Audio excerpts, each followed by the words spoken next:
Hello and welcome. This is day 3 of Indie Vent 2020, and we have Heroineburgh, the music maker, and The Edge. As soon as we remove this card, we're going to let them introduce themselves because we have a group of wonderful creators, and they're going to be talking about what they have in store for you.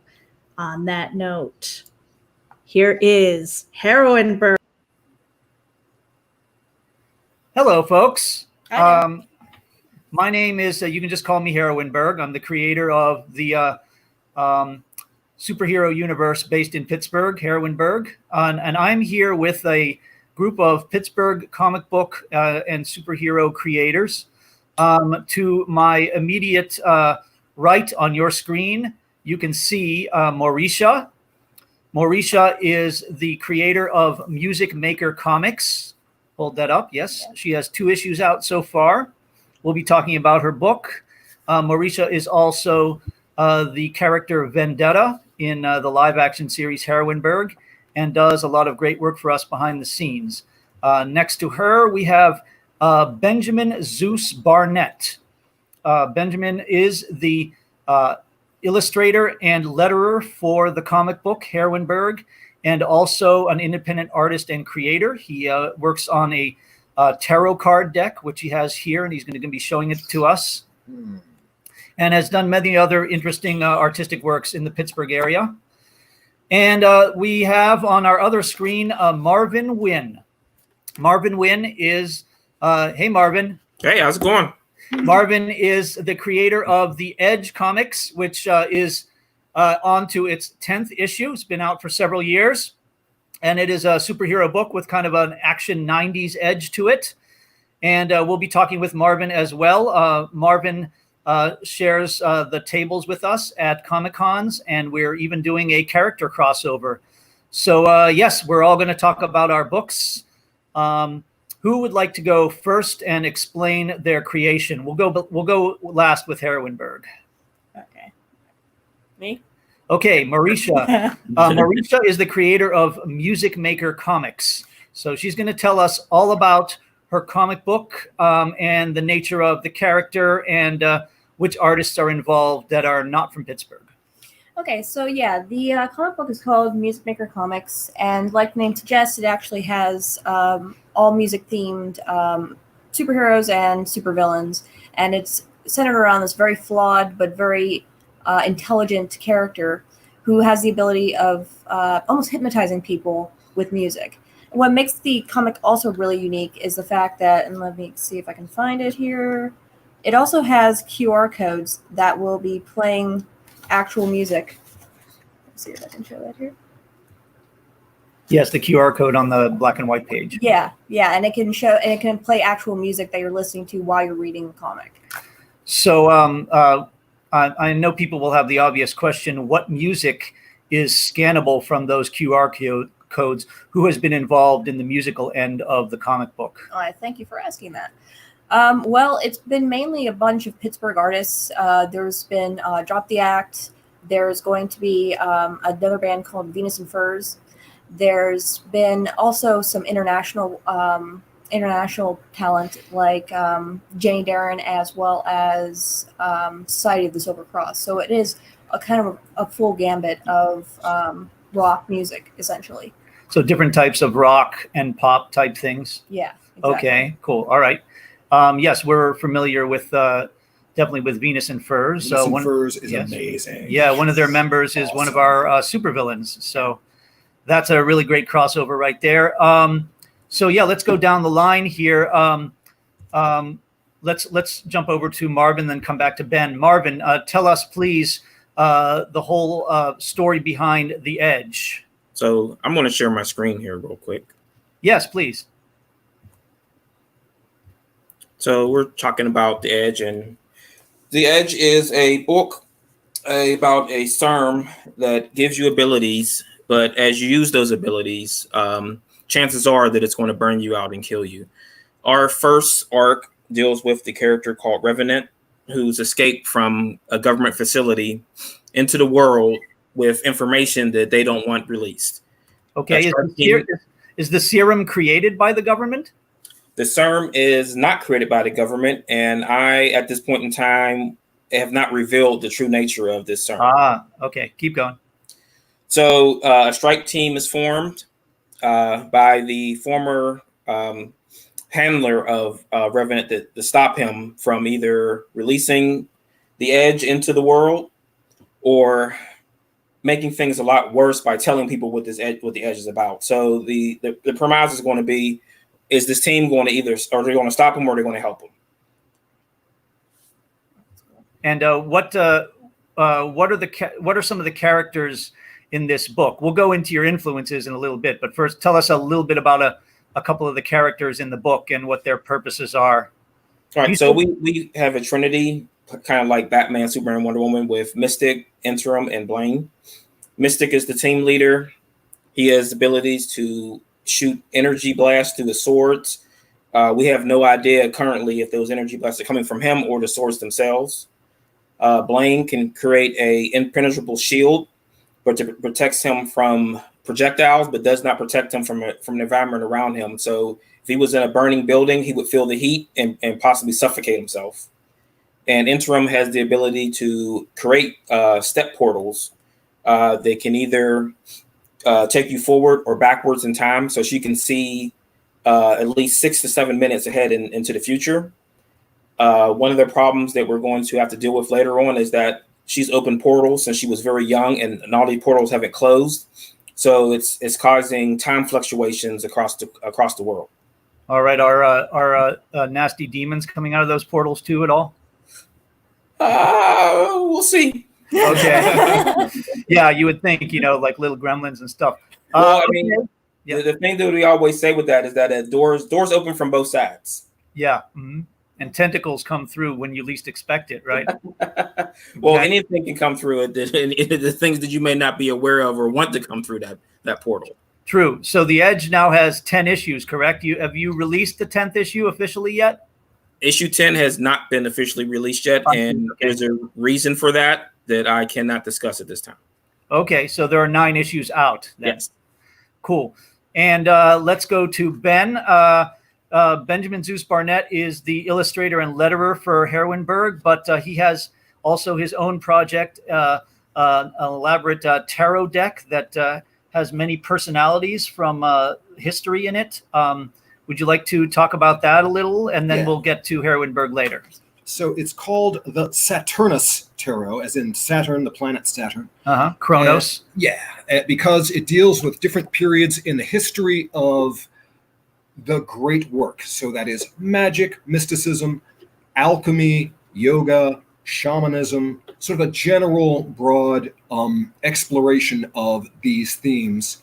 And different figures throughout the history of the great work are attributed to different characters from the tarot deck. The tarot deck is the Fool, the Devil, the Blasted Tower, fortune-telling cards. Yes. And so different characters throughout the history of magic. You have the mad monk and mystic Gregory Rasputin, who is known for his carnality, which I can't show you here because it's simply too risque. But all right, show less risque ones. All right. Well, here's a fairly risque figure: the Voodoo Queen of New Orleans, Maurice Laveau. Malveaux, of course, very famous. Let's see Helena Blavatsky as the Queen of Wands. So, etc., etc. Different figures. Cornelius Agrippa, Apollonius of Tyana, Lucius Apuleius, Aleister Crowley. Naturally. Gerald Gardner, the founder of modern Wicca. Eliphas Levi. So I kind of tend to bridle at the expression occultism, but that's the general heading. That's of the subject matter that's being dealt with here. I bridle at it because I'm some of these stories and some of these characters are really awesome, and I don't want to hide them. There's nothing occult about it. I want to share these great things with everyone. So, and as far as I know, there's no other deck out there that does the history of magic, the history of the great work, the history of the Hermetic tradition or what have you. Yes. So if there is, I'd like to know about. But in my own searches, I've never heard of anybody doing anything quite like this. I Don't make a profit off of these. I print them at a local Pittsburgh comic shop, and they do a great job. They shrink wrap them, and I send them out with a small handbook, kind of like about a zine size, with explanations of what each card means. So you have that little. It's like pretty standard for when you buy a tarot deck in the occult bookshop. Mm-hmm. It'll always have a little book. The bigger book is in the works right now. The little book is like 1 page for each card, 250 words for each card. But the big book will be bigger. It will be maybe 50 to 70 pages per each card. So that's going to be a big undertaking. But for right now, these decks are priced for the working magician at $30 US plus shipping and handling. Takes it up to about 40. Again, I'm not making a profit off of this. I got a day job. I don't need to make money off of this. This is a labor of love. As is Heroineburgh. As is Heroineburgh. Yep. But Manny, I think that's enough detail. If you're interested in getting the Saturnus Tarot deck, best way is to Facebook me at Benjamin Zeus Barnet, Barnett. And yeah, can take PayPal, and if you want it, I'm happy to send it to you. Okay, I think your name is actually already on the website, so people can easily find that through Facebook. They'll just send you a message. Yep. And via Facebook. One click on that on Facebook, and you'll know it's me. It's Benjamin Zeus Barnet. Yes. All right, so we're going to kind of go methodically here over some topics. We're going to start with every superhero has an origin story, and we're going to talk about origins and influences now, going in the same order. Mauricia, would you like to tell us the secret origin to your creation of Music Maker, and maybe some of the influences that you had in doing this project, and also talk a little bit about the artist that you hooked up with in doing this? He's from Mexico, correct? Yeah. Okay, Yes. Tell us about that. It's just been happy serendipity in a lot of ways. I had a couple of characters that I was thinking about and wondering which one could actually hold their own in a book, not even a comic book, but a regular book. And the more I started to get close to this character, Judah Morley, who is the main character, he's Maestro of the Music Maker comic, the more I started to really enjoy this character and enjoy writing this character. But I also started to realize that it was the kind of character that would be best showcased in a comic book rather than in a regular prose book. So it started with that, and then I actually found my artist, Andres Quesada, on DeviantArt, and Quesada with a Z, right? Yes, As Quesada. Opposed to Joe Quesada with an S, right? Yeah, exactly. Okay. Andres Quesada, Quezada, if you want to look it up. Yeah, and he's as you can see, Fantastic. He is fantastic.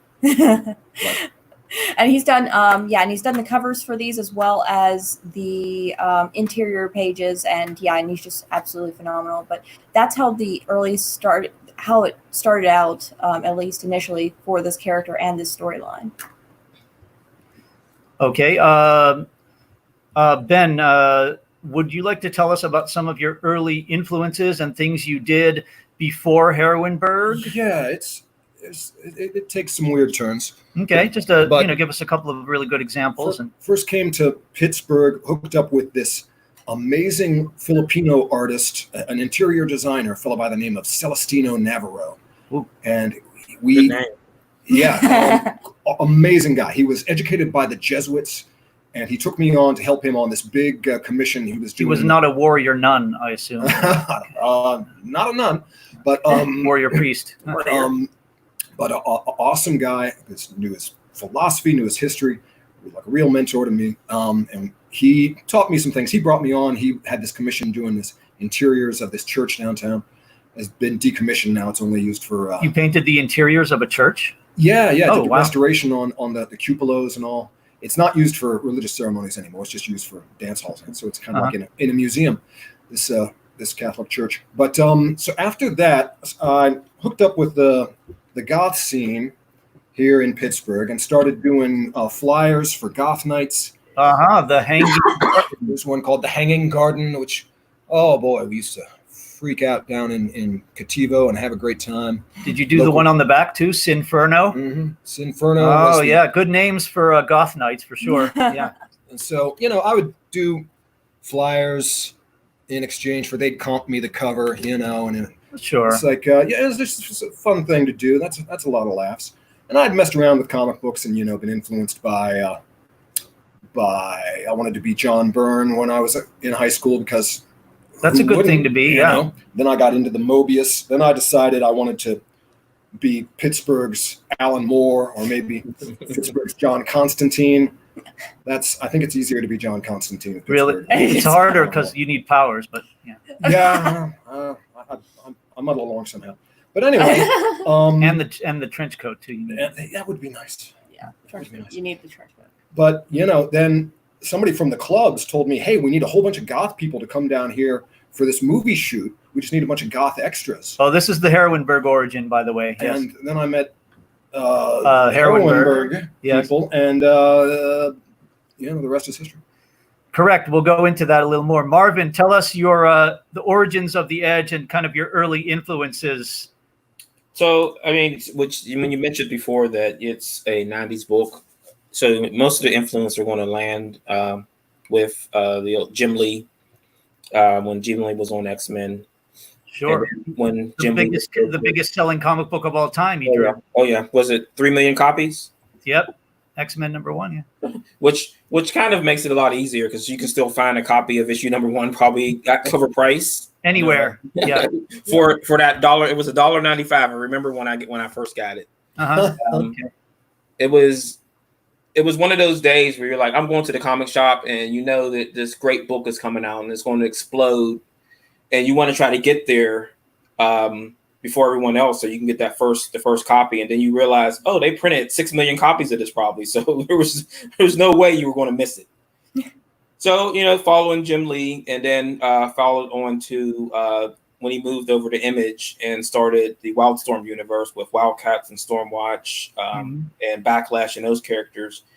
And the influences come directly from those two books, where I'm trying to build a world around these characters and place them in the situations where they can't get out of it.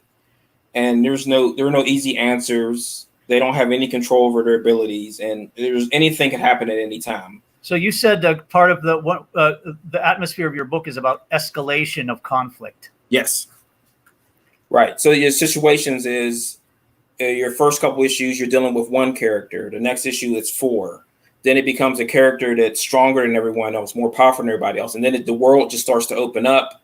And now you're dealing with off-world action, where it's just everything it's just a step up every time, because that's just what the world is thrown at them. It's like the more they do to try to stop one thing, the more other things are going to come in and try to tempt them into battle.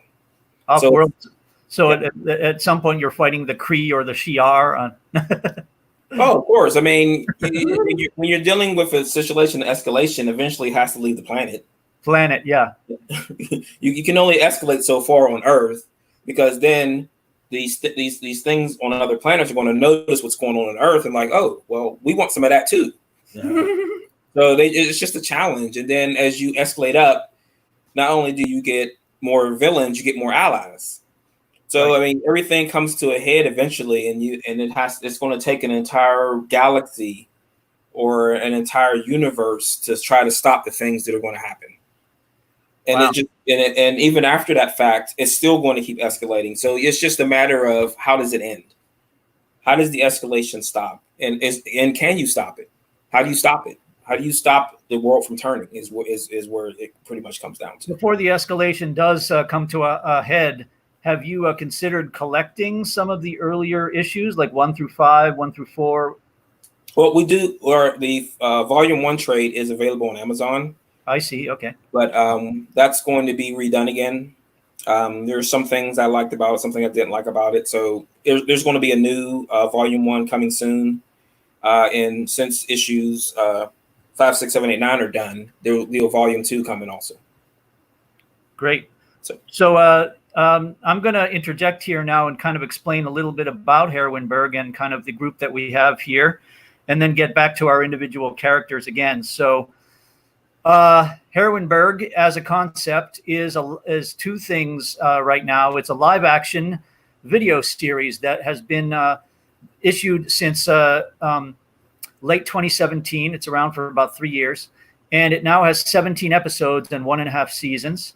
Basically, it is an all-female superhero universe based in a fantastical version of Pittsburgh. Our motto is action, romance, comedy, and drama in the finest spandex and capes. And so we've been putting out these episodes. They're available as pay downloads around the world. And they're available at the website heroineburgh.com. But recently, just last year, we turned it into a comic book as well. We kind of went backwards. Usually comic books become TV shows first. We went in the opposite direction. And so far, we do have one issue out. And the interior and the lettering is all done by Benjamin Zeus Barnet, sitting next to me. Mauricia, as I mentioned earlier, is one of the superheroines up to on the screen right up to her right. You can see the heroine. There she is. She is the Italian superheroine Vendetta. She is an excellent martial artist dressed in red spandex with exactly hot and wielding battle sticks, the Eskrima, like Mockingbird does, I guess. She's kind of a cross between the Huntress and Mockingbird. And in addition to that, Mauricia also runs our second camera a lot of the time and helps us with a lot of other things with the series. And finally, Marvin, like I said, sells with us at conventions. And we're also doing a character crossover in The Edge. As far as Heroineburgh, like I said, it's a live action series. Meredith is asking us a question. The live action series and how the shutdown has affected us. Are we doing some underground taping? Well, I don't know if it's really underground because we've always been underground.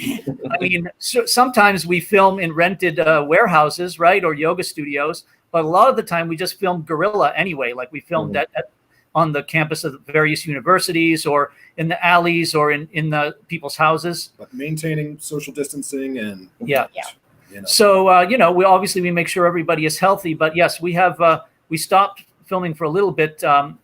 Some, actors are more comfortable than others with filming. So we have continued in small groups filming. That is correct. There was another person who asked a question and it disappeared from the screen. The Not So Happy Hour says. When are more episodes? Yeah. Yes, when are more episodes coming? So we have 17 and the issuing of the episodes has slowed down a little bit. We used to put them out 3 at a time every 4 months. Now we're putting out like 1 every 4 months. That's because for 2 reasons. 3 reasons. First of all, there's the, obvious shutdown. Number 2, each episode takes longer to make because it consists of many more shoots because it's like a regular TV show with multiple plots. So it takes longer to, organize each shoot. And third, we also have the comic book, which we do a lot of marketing to stores around the world. And, we do promotion for the comics. So we're kind of now balancing the live action episode output with the comics. So episode 17 came out a couple months ago, and episode 18 is scheduled to come out at the end of the summer after about 4 or 5 more shoots that we have to do. We're doing 3 shoots this month, but at this point, each episode takes around 10 or 11 shoots to complete. So it's kind of a long process, but you get to see a lot of cool characters. So that's the answer to that. Episode 18, end of the summer. And in addition, comic book number 2, issue number 2. Here's issue number 1. With the cover art is by Jason Wright, who is a prominent DC colorist. He's currently on Metal Men with Dan DiDio and Shane Davis. And the interior is all done by Benjamin Zeus Barnet, both the lettering and the coloring and the pencils and the ink, everything. Benjamin does an amazing job. However, in issue 2, Benjamin is going to split the task with an artist, Wayne Brown from Pittsburgh, who is known for his work with a book called Like Father, Like Daughter. So we're going to have not just 3 artists on that book, but 4 because in addition, our back cover was done by Marcel Walker, who is a prominent local comic book artist as well. He is known for his book, Chutzpah, Heroes of the Holocaust, which is pretty much what it says, and about Holocaust heroes who, saved people. And also Marcel is the director of the Toonseum, which is a local comic book museum currently on hiatus. But Yeah, he's still the director of that, and they're working on getting it back together. So anyway, that's Marcel. That is Jason. This is Jason too, the inside characters right there. And then I'll show one more page, split page of Ben's work there, showing some of the battles and the transformation scenes of the heroines. So that is the comic book. The live action show looks like this. Here's a picture of Mauricia as Vendetta.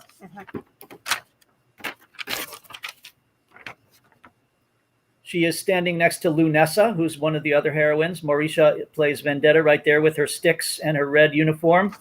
And here's another picture of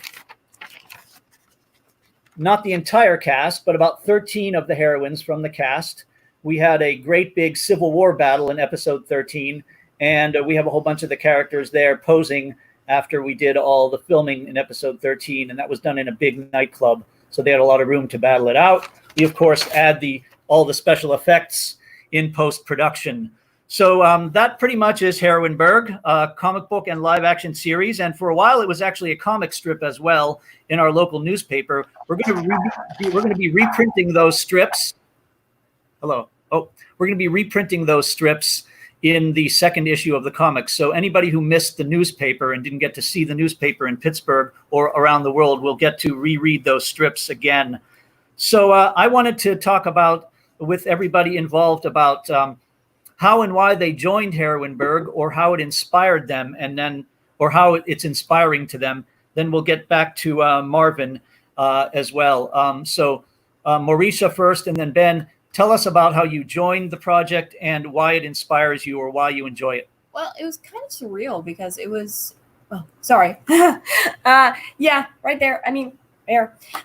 No, it was kind of, it was kind of surreal because I found out about it through Facebook, but then I looked at it and I started to really become excited about the opportunity to be a part of this. And, the way I said it was, hey, I get to be an effing superhero. What do you, that's all there is. That's the end of the day. That's it. You're not going to get a better day than that. I remember you came to one of our movie showings. For a while, we had showings of the episodes in local venues, movie theaters and coffee houses. You came to one of those first, right? Mm-hmm. Yeah, I did. So what inspired you to get involved first as the superhero? It was just, like I said, I was really enthusiastic. I liked the tone of the web series. I liked the fact of playing this kind of huntress character who had these cool weapons, and just everything about the character was really interesting and really fun. So yeah, getting that opportunity was what really was inspiring to me, at least. Can you tell us a little? So she's kind of been designed to be kind of half Helena Bertinelli and half Bobby Morse, I think. And so she's a DC Marvel kind of hybrid character, but she has her own very unique aspects to her. She comes from, every one of our heroines is either from like a subculture or a profession or a neighborhood in Pittsburgh, or an ethnicity, sometimes all four. And she is specifically from the Italian neighborhood of Bloomfield. It's known as Pittsburgh's Little Italy. So can you tell us a little about her powers and her background? Her name is Veronica Benedetti, so we'll start with that. Well, without giving away too much. Yeah. Well, she has the Eskrima. She doesn't necessarily have the superpowers in the most traditional sense. Whenever she is really confident is when she's at her most powerful. So she's powered by her confidence. Yes, Mm-hmm. Exactly. So that's something that's really interesting to play with, as well as the fact that, she has super fighting skills, and that's not always the case. She's not really reliant on energy beams or something like that. No, she is just using straight up, kung fu violence, essentially. Okay, so she's a little bit in the Batman vein too, yes. in that respect, with the fighting skill. Yeah, exactly. So so she's the daughter of a mob boss in Bloomfield, and winds up becoming the heroine kind of out of revenge, and because one of her childhood friends gets killed by the mob consigliere, right? Yeah.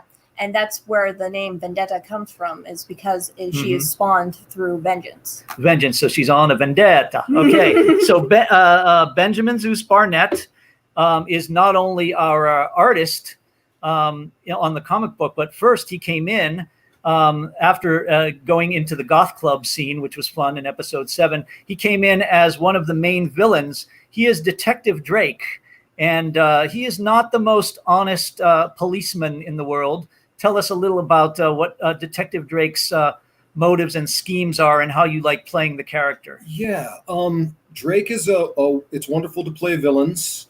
Of course, you can be just as uncharismatic as possible and as loathsome as possible. So that's a delight. When people ask me, where are you going today? What's this? Oh, I'm going to act as a villain in a superhero live action movie, and I can tell you that it's exactly as much fun as it sounds. And people just kind of give you this look like, yeah. And no, it's great. So yeah, Drake is a crooked cop, and he's got his fingers in many pies. Yes, he suddenly finds himself in a situation where he's kind of he's what we call in Pittsburgh a jag-off. He's kind of just a loathsome character of not great moral values. And now, in portraying this figure, he's filled with resentment at all times. He's kind of like everything has been fine for him.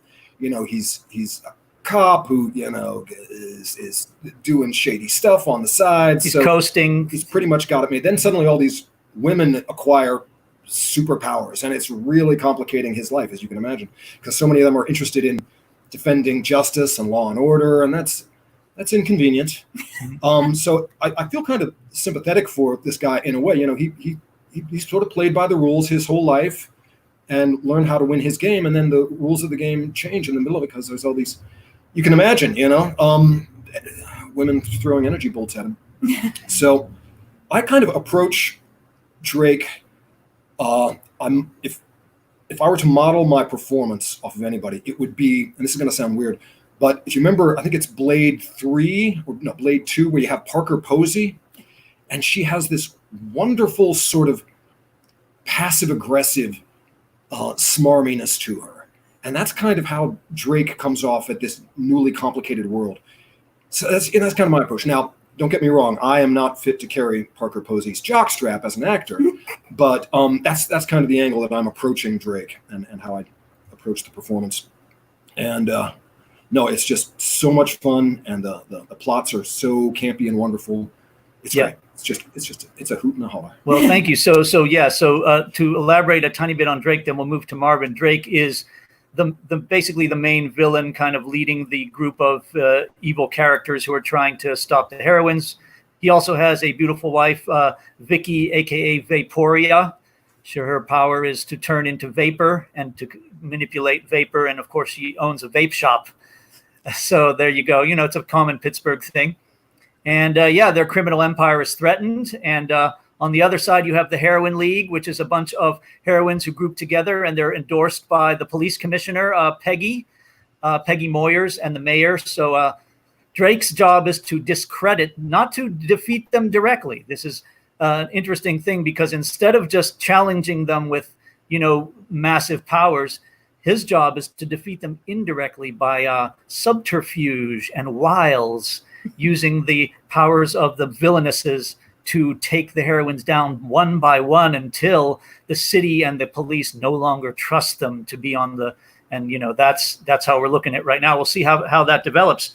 So actually, this is a good segue, because we had a character named Mark Drake, and in The Edge, there is a character somewhat similar in nature, a little bit sinister, named Marcus Drake. So we're going to have a crossover with The Edge with Marcus Drake, but I wanted to not only can you talk about that, Marvin, but also talk about the artistic process in making your book and whom you work with, your artist who's in the Philippines. Great.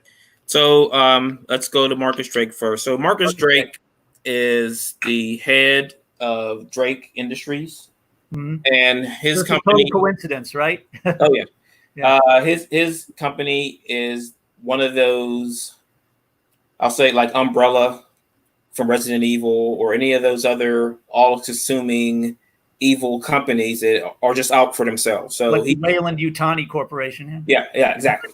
So, I mean, he doesn't have his hands in as much stuff as Weyland-Yutani, who seems to control the whole entire galaxy in the Alien movies. Yes. Because every time someone talks about them, like, oh, we know Weyland-Yutani, they control my whole entire life. They own all my organs and my brain.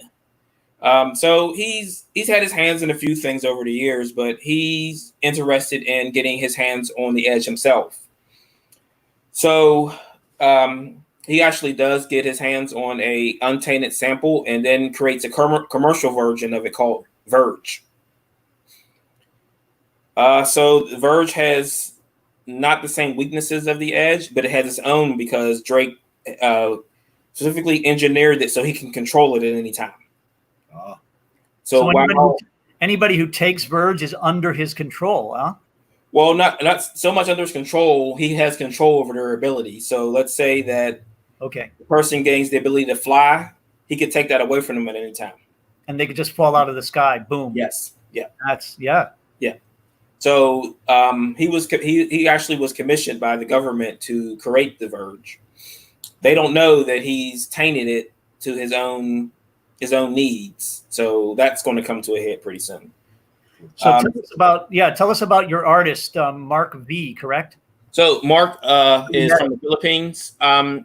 And I would have to actually get back into the way back machine to remember how we met. It had to have been on like one of those really old website forums where I was searching for an artist and found him on Flickr. I think it was on Flickr. I don't even know if Flickr still exists, but that's where I found Mark. So it does not be an art then, huh? Yeah.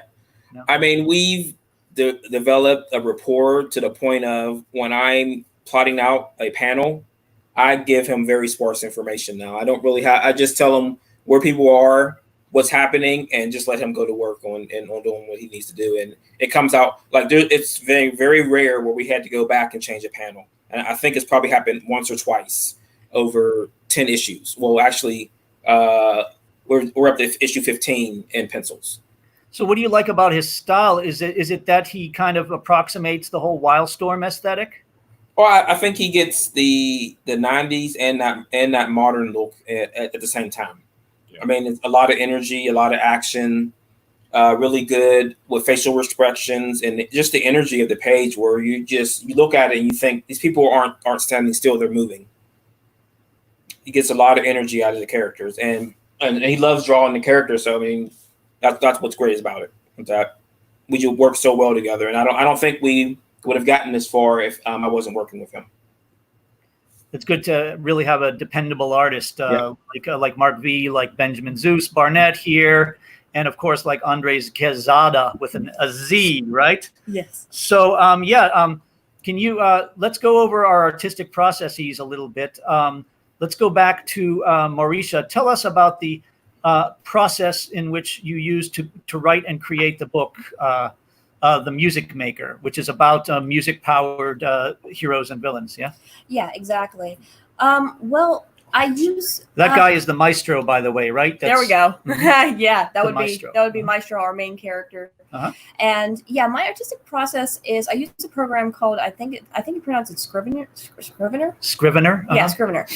And I use that, and I write it the same way I would as if I was writing a play, which is very little. I try to give my artists as much rope, without hanging themselves as I possibly can, and I give mainly the dialogue and then maybe the rough blocking and placement of characters. But for the most part, I let him go wild, and he brings back what I've been looking for, as well as like a few things I didn't even know I wanted. So yeah, that's been for me. I think I've got the easiest job between our the artist, writer, and then of course our letterer, which I forgot to mention is Mauricia Zanetti. Okay. Yeah. Zanetti. Yes. Mm-hmm. And so I mean, I just sit down and I'm hashing it out and everything. And like I said, it just plays as if it were a stage play in my head, and then I see what the final product is like a few weeks later.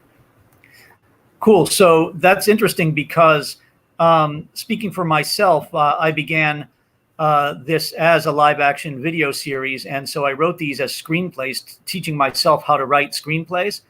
And so then when you take the screenplay, like you said, and you transfer it to a comic book page, you have to be, I found, even more descriptive. Like a screenplay can set the location in one sentence, or say how an actor moves, right, or what they think or say, and give the mood. But when you write for a comic book, you have to be even more specific, and each panel has to really have several sentences. The record player's over there, the crib is in that corner, the windows are over there, there's sun shining through it, whatever. And so maybe Benjamin could talk a little about how he interprets my comic book script, or how he's interpreted other scripts in the past, and how he works through that. Every writer's going to be different. Alan Moore, famously, when good example, when you're drawing an Alan Moore comic book, he'll give you something like the damn phone book, and here's the thing too. Like every artist says, like, okay, he'll give you the phone book, but it's like the most awesome phone book in the world. Like you enjoy reading it. So Manny and I understand each other very well because we are we both grew up on the same kind of comics, and we that's one of the things that we like. We just sit around and like I'm sure you and your friends do, talk about comic books all the time. We've read a lot of the same stuff, got a lot of the same influences. So if I can just talk about where I kind of see the from an artist's point of view, what I try to do with Heroineburgh. Back in the day, everybody was reading the same comics in the 80s and 90s. And, they put out something called the How to Draw Comics the Marvel Way. And they had sort of a house style. And in this book, they would show you how to draw these faces. Okay. And, it's okay. It's a storytelling device so that everybody kind of looks the same. What I really try to do is to give every character their own expression, their own facial shape. We have a lot of different body types, a lot of different ethnicities. Yes. So and that's always been sort of a cornerstone of the franchise, of the book and the movies. So I always try to be as true to that aspect of the project as I possibly can. I am at something of an advantage because there's this whole universe of live action. You don't have to start from scratch. You have models, essentially. I mean, but they're not just models. Like I tell people at comic book conventions, these aren't cosplayers. These are the actual actresses. So if you see, for example, Vendetta or Red Gina at a convention, they're not cosplayers. They're the actresses. It's like meeting Chris Evans in the Captain America costume, but not as famous, right? And what's great is a lot of them have different physicalities. Right. For instance, their own personality. The character of Serpenta really gets into this slinky, serpentine, snaky character, and it's really fun to try to take that acting style and bring that to the page, because you can exaggerate that. You can heighten that, and really these the people who participate in Heroineburgh, they really put a lot into their characters. They really enjoy them. They really love them, and it really shows on the screen. And just to try to bring that character that they create onto the page, so much fun. It's just so much fun. So we appreciate that, and Wayne and everybody else, and Jason, for the way they're able to translate the camp, the beauty, and the power of these characters into print, from live action to print. So Marvin, do you want to talk a little bit about the artistic process in creating your book, how you go about writing it? You talked about Mark V and how great he is with the art, but how you go about creating the scripts and writing the issues. Right. So most of the process is behind what am I trying to accomplish from point A to point B, and what are the characters doing? I mean, is the longer you seem to go on this, the more the characters start to talk to you and tell you where they want to go in this book. So they're in your head. They're in your head a little bit, huh? Well, they're all me, so they're always in my head. They're living rent free in your head. There you go. Well, I should start charging them. Yeah, you should. So, I mean, and then you get a lot of influence from outside the book when the way people react to things. So, when I was originally writing the story, the Revenant character wasn't going to make it out of issue 4. And people seem to gravitate to him and really like him because he's a bleeding. I think the term that someone used was he's a bleeding asshole, and I love him. And I couldn't like get rid of him after that statement. I had to keep him around just to make sure that he comes back for another time. Like he gets defeated, he comes back again. He gets defeated, he just keeps coming back. He's like a roach. You can't kill him. So he just keeps popping up and making trouble for people. And even though at the end of the issue 4, we leave him with the other villainous teams, he doesn't want to be there. He doesn't like them. He's not a joiner. He's not a good guy. He's not a friend to anybody. He's just like I said, a bleeding asshole. And you don't want a bleeding asshole around you because he's going to bleed on you. So, I mean, or as they say in the UK, he's quite a bellend. Yeah. He's an open wound, an open sword that won't heal. Is the other way.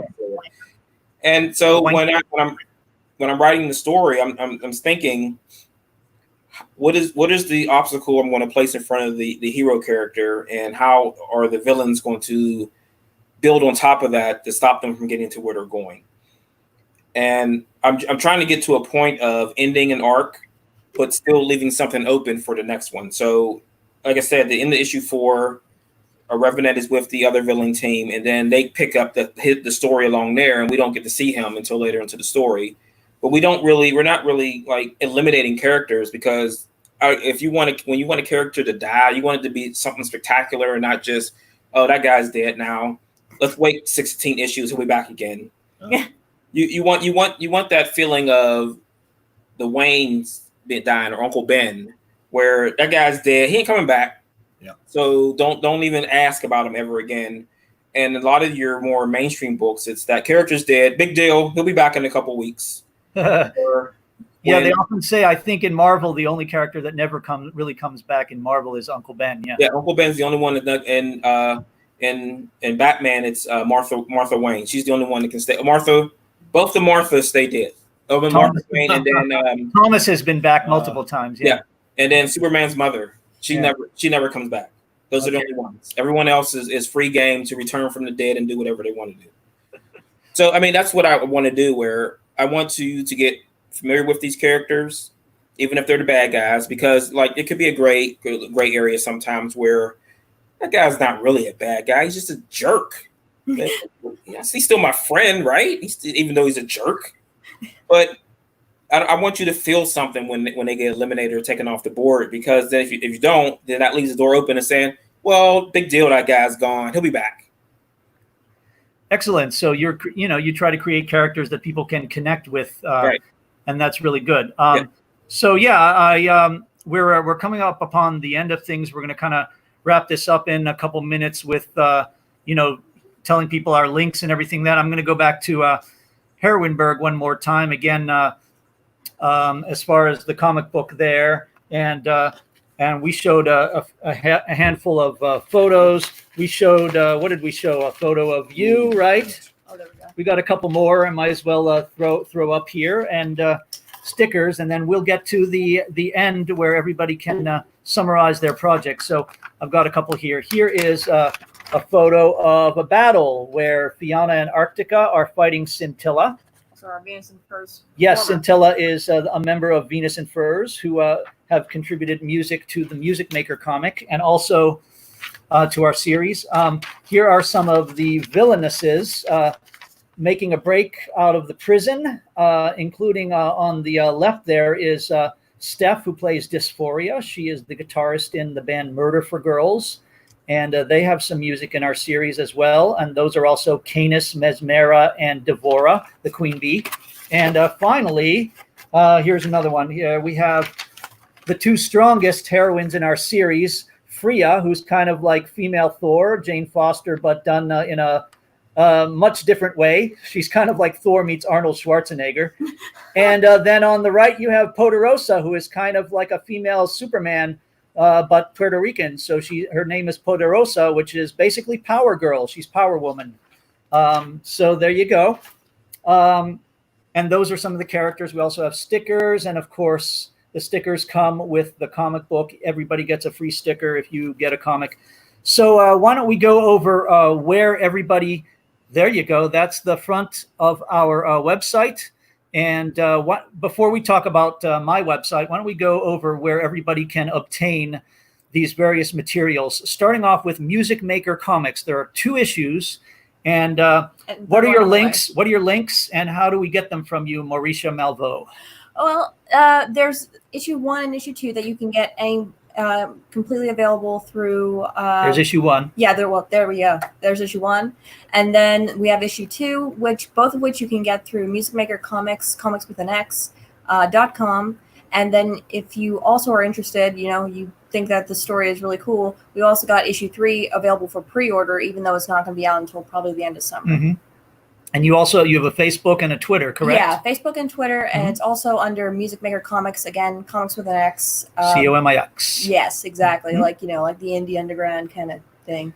Right. And comics like the hippie style comics. Yeah, exactly. From the 70s, of course. Yeah. Oh, beautiful stuff like Last Gasp publications. Yeah, exactly. Oh, yeah. All right, great. Benjamin Zeus Barnet. How do people obtain your lovely occult personality, your tarot deck of occult personalities? Yes, the Saturnus Tarot is available. Saturnus. Vibrate when you say that. Yes. Like Elvis Levi. You can. The best way to get the tarot deck is to Facebook me at Benjamin Zeus Barnett, Barnett. Pittsburgh residents can find it in the Allentown spooky shop, goth shop called The Weeping Glass. Yes, in Allentown. If you just want to go in and pick one up, they're available for $30 plus shipping and handling. If you want to get one through me, I can take PayPal. Just message me, and we'll make that happen. Yeah, and you can also, of course, see Benjamin's lovely art in issue number 1 of Heroineburgh. Let's show a couple pages of that again. Can you do the splash? The big splash on the front. Big splash. Oh, wait. Whatever. Wait, which one? The first page, page 1, big splash. Oh, that with Yep. Arcana. Okay, Lovely cool. Arcana. So there is that heroine Arcana, Mistress of the Shadows. She's sitting there drinking the wine, and if you look very carefully on all the tomes on her shelf, there are many occultic tomes. Oh yeah. Yeah, exactly. I'm sure the Necronomicon is in there and stuff like that. That was fun to do. Right. Yeah, exactly. It was very fun to do. So yeah, and of course you'll be in issue number 2 as well when it comes out in the fall. So Marvin, tell us where everybody can obtain and find out more about The Edge. All right. So theedgecomic.com is the main website. Yeah, look at those characters. The store is there. We also are on Facebook, The Edge Comic. On Twitter, I am at Marvin Wynn because someone is sitting on at The Edge Comic and they've never posted to it and they won't give it up. So Marvin Wynn on Twitter, yes, WYNN, like the casino owner, Steve Wynn. And on Instagram, it's The Edge Comic also. Okay, very good. And where's the best place for them to directly purchase the book? There's a store on both the website and on the Facebook page.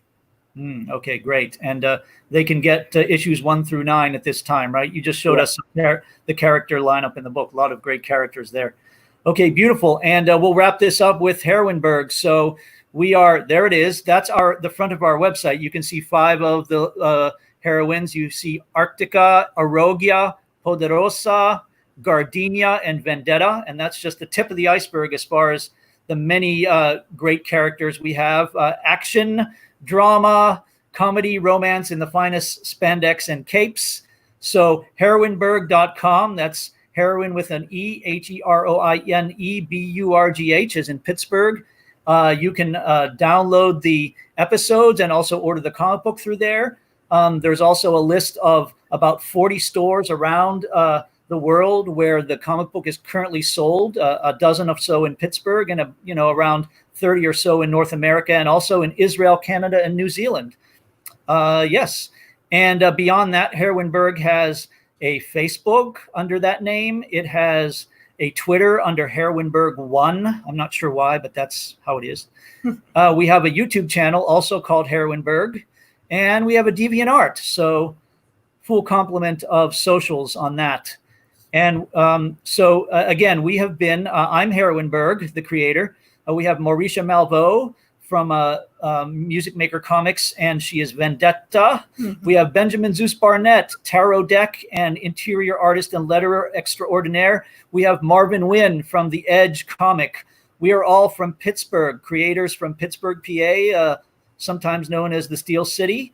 And we want to thank Meredith and Indie Event very much for allowing us to speak with everybody about our creations. Take it away, Meredith. Thank you so much. I wanted to thank you guys for being here and sharing this this time with us. Make sure that if you're tuning in, we have the complete playlist of all of the shows who are participating in Indie Event. They are coming from all over the internet, all over different platforms. We're sharing it out with Geek Insider as well as Comic Book Advocates Network. Indie Volt Radio is involved. I'm sorry, the Bleeding Fool has been in and out with the event. And I just want to thank everybody for tuning in. Again, you can go to indieevent.com and follow them.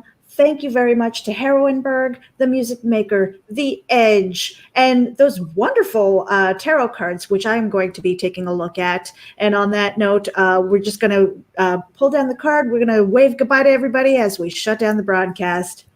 Bye. Thank you. Farewell, Heroin.